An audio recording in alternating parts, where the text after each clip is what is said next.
Idem von, aj keď som už mal byť doma. Telefón vo vrecku, nechcem dnes riešiť nič znova. Len pár ľudí, čo poznám z tých istých nocí. A ten pocit, že sa mi nechce ísť spať do rána.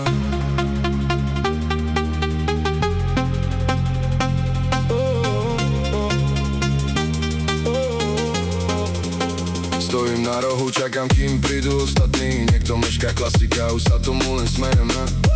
Hudba ide z auta, nie ešte klub, ale už sa mi mení tempo krokov. Idem rýchlejšie než obvykle. Kde ste? Píšem, ale odpoveď príde neskôr. Ruky v kapse, rozmýšľam, či mi netreba spomaliť trochu, ale viem, ako to skončí, vždy to isté. Pôjdem len na chvíľu a vrátim sa ráno úplne inde.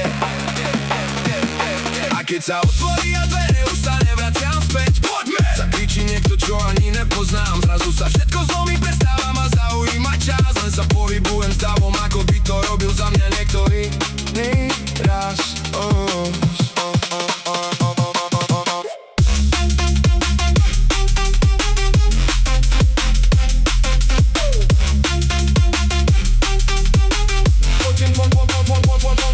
Kým sa nepozerám telefón už vôbec, stratil som prehľad, koľko je hodín a je mi to jedno celkom. Niekto mi kričí do ucha, nerozumiem slova, ale chápem energiu, to stačí, netreba viac dokola. Zastavím sa na sekundu, potom ma to znova chytí. Nohy idú samé, hlava už nič nerieši. Nikto tu nehrá rolu, každý je len človek, čo sa prišiel na chvíľu stratiť z vlastného sveta vonku. V jednom momente sa smejam, v druhom som úplne mimo.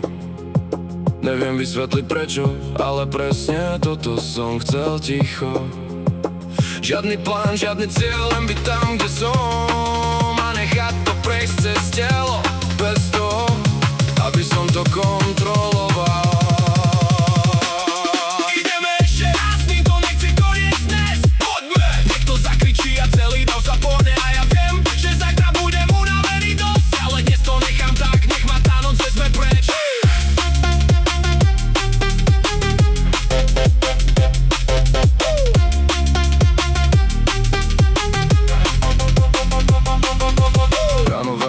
Sedím a nič nehovorím, hlava ťažká, ale vnútri sa nejako usmievam potichu. Nikto nevie, kde som bol, ani netreba vysvetliť. Len viem, že včera večer som žil viac než bežne.